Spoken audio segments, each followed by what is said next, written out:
Hug TV, uniquely performing Africa.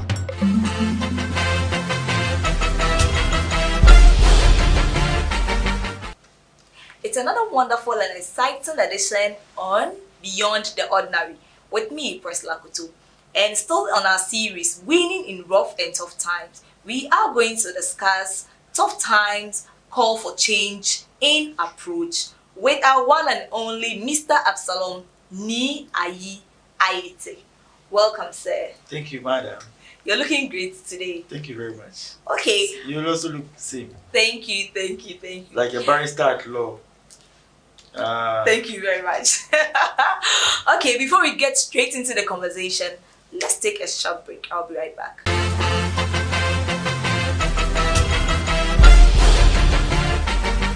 Welcome back, wonderful people. It's still Beyond the Ordinary. I have with me Mr. Absalom Ni Ayi Ayete. The name is really important. You don't want to miss it. And today we are going to talk about tough times that calls for change in approach. How does tough times call for approach or change people? Okay. Now I want to begin by telling you a story. I'm really interested. There's this book I read by Spencer Johnson. The title of the book is Who Moved My Cheese? Who moved my cheese? Like the cheese we eat? Yes. Wow. This book has been used to train more than 500,000 people in leadership, in change management. It's about two human beings and two mouse, who go to a cheese station to eat cheese. Every day they go and eat. They know the cheese will always be there. One day they got there and the cheese was not there. Now they started complaining. Who moved the cheese? So the mice, as ordinary as they are, animal as they have a simple mind, they say, okay, if there's no cheese, let me go elsewhere and look for cheese. Then the human beings, complicated and sophisticated as we are, started doing analysis. Who moved the cheese? The cheese has been there. We have been enjoying it. It is for us. They didn't put it there, but the fact that they've been going there every time, they personalized it. Mm-hmm. So he said, or maybe somebody is hiding it. So maybe want it to be brought. So they go there every day, expecting that one day the cheese will come, and the cheese never came. And so they decided that, okay, what do we do? So one of them said, the mice have gone to look for cheese. Maybe it can work for them. Can we also go and follow them? Maybe it might also work for us. He said no. He said no, we can't go. So one of the two, at the point of anger, realized, Charlie, if I don't go, I can die. So he left his colleague looking for cheese. He struggled. He fell somewhere. He went to several places until he went and met the mice. Long and short, he met them eating with cheese in a different cheese station. So he said, let me take some of the cheese to my friend and tell him I've got new cheese. He brought the cheese all back to where the guy is. He tasted the cheese and said it's not like the first cheese. And the other liking cheese too. Things that we enjoy daily, not expecting it to change. Like parenting. Like our job is. You realize that after the COVID experience, what is happening is that so many things have changed. Yeah. People now have to work from home. People have to now do conference calling. Yeah. People have to now sell online and all these things. So if you say, okay, like the one who doesn't want change, he said, me, I'm waiting for the COVID to end before I start selling. So I'll sell online. I'm waiting for this.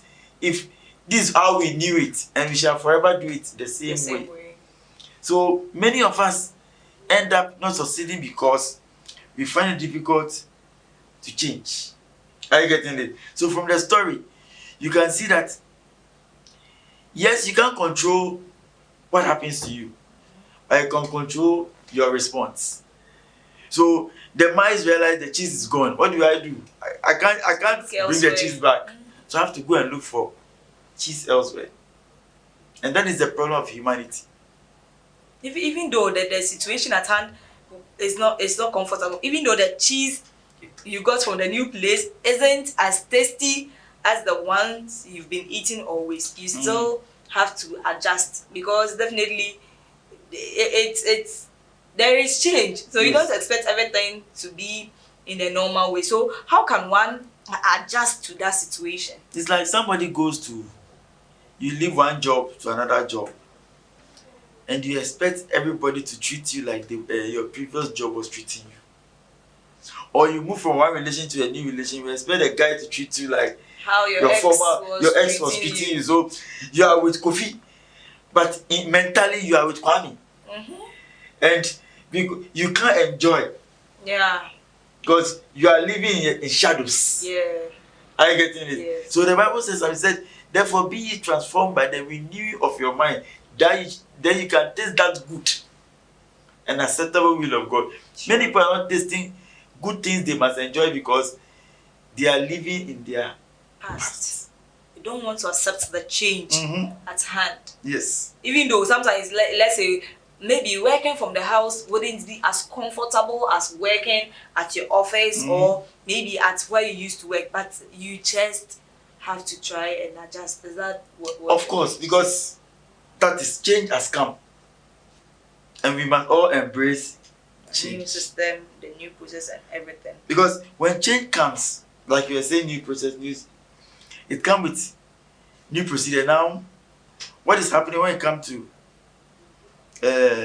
HR, human resource management in the world now? This morning it came on news that a particular big hotel in Ghana is laying off 80% of its staff. What is going to happen is that more of these things are going to happen, because people have come to realize that, okay, when this corona was not there, I needed so many people to work, but with the new situation now, I realize one person can be in the house and through conference call do the work of 20 people. So let me lay them off. Are you getting now? Yeah. Companies never consider some policies. I belong to I'm an associate member of the Institute of Human Resources Ghana. There's a page I'm on.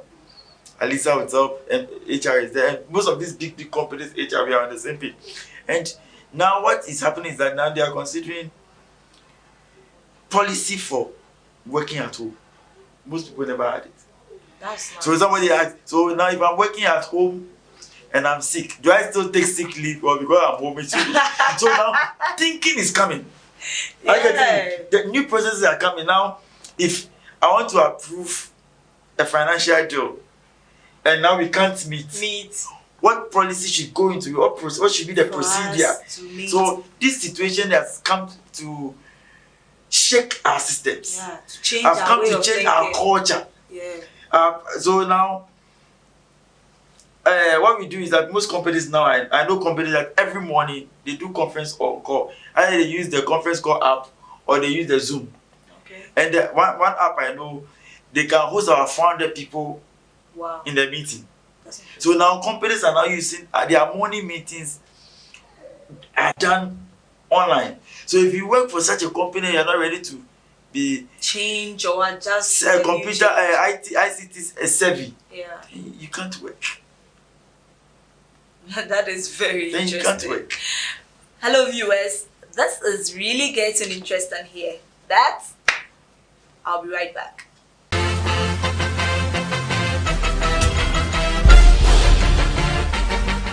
Welcome back. If you just joined us, we are still discussing tough times call for change in approach.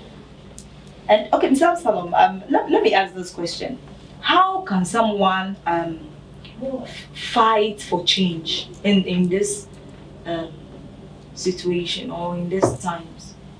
How do you, as in bringing change? Yes. Change. How someone can bring change or force himself or charge himself that yes, I have to adjust. Adjust or change. Like accept change. Accept change in this current situation. There are two angles on this. Okay. We are looking at personal change and we are also looking at corporate change. When you are the one bringing the change, there in both sides too, you can be the one bringing the change and can also be the one accepting the change. So when it comes to the personal change, where you are bringing the change, you must be disciplined enough. You must be ready to see. You must put your fears, hold your fears, and be courageous about change, because new things bring new experiences. Yeah. And new experiences, when you have not tested before, are scary. Are you getting it? So, you, for personal change, you must be daring, but you must be ready to take risk. But you must take calculated risk. Yes. The fact that you want change doesn't mean you should. So there's something called cost-benefit analysis. Not changing and changing. What are the costs? Not changing and changing. What are the benefits? Then when the benefits weigh beyond the cost, you take a personal change. And when you are a person, you have to receive change from somebody imposing change on you. You weigh your options. What is this person bringing? It may be somebody's like politics in Africa. What happens is that if you are not in my party, no matter how wise you are, I won't take what you say. And if you are in my party, no matter how unwise statements you make, we all push it. Push it. I get it. Then when it comes to corporate change, you are looking at changing systems and changing people. Sometimes you can say, okay, instead of in a company, now when you come to work, instead of writing in an attendance book, you clock in. Yeah. I get it. So you bring a system to clock in, it's okay, everybody will clock in. Somebody can come and somebody can come and adjust the machine. Because systems are people, it's people that manage systems. You understand? So now you sell the idea to the people and let them buy into it. When people buy into what you have, it's easier for them to follow it. They must see the benefits in it. Somebody wants to know, okay, the change that is coming in the company, what is the benefit I have in it?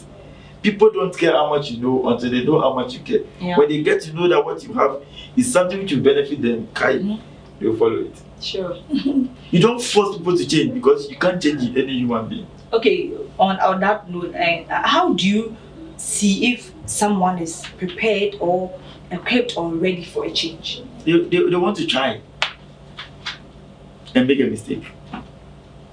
If you don't try to make a mistake, you are not. The one who tries and make mistakes is better than the one who never tried anything at all, because at least you have an experience. Michael Faraday came out with the bulb, the test, the normal bulb, light bulb, and he tried 14,000 times. Wow.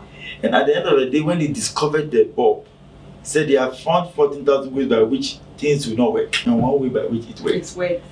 I get it. So change is scary, but if you don't jump out, if Peter didn't jump out, he didn't know he could also walk on the water. It's like starting a new business. It's like starting a new project.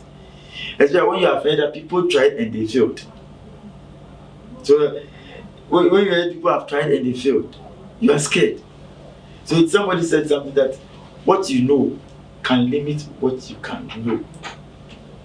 I listened to a pastor, Bishop Dag Mills. He was talking. He said somebody brought a sickness for him to pray over, and as a medic, when he was practicing medicine, anybody with that sickness died. Wow.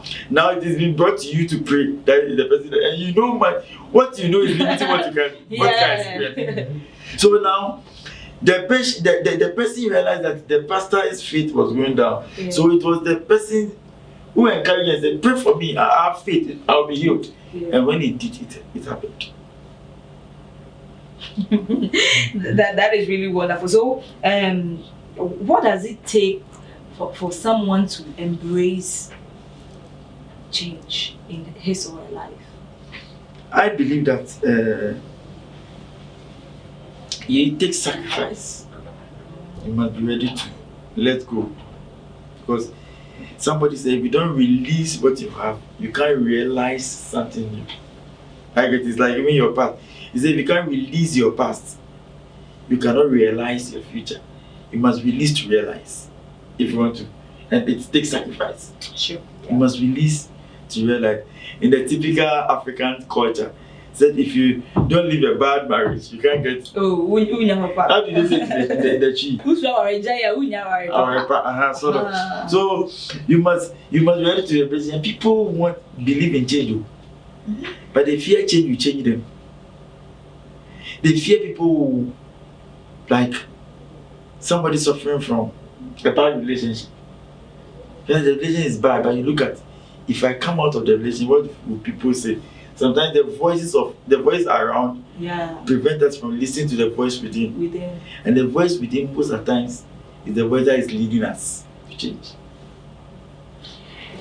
The voice within is what is leading us to change. So we all have to adapt a positive change so that in tough times we can all call for change.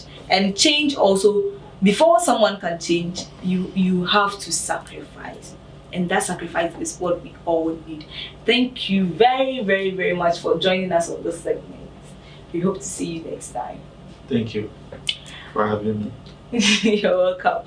This show is proudly brought to you by Hack Multimedia. You can call them for all your photography and videography services. It's been wedding, engagements, movies, graduation, funeral, and what have you. You can call them. And also GR Creations for my beautiful beads, earrings, and anything that we bead. Okay, wonderful viewers. See you in our next segment. When you experience an unplanned slowdown in our usual series, Winning in Rough and Tough Times. See you next time.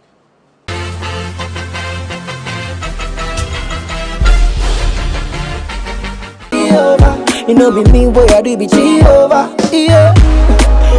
Turn my water to wine, I do set to shine. Jehovah. They want crucify, make a die, they won't make a buy. Jehovah. Mama don't smile now.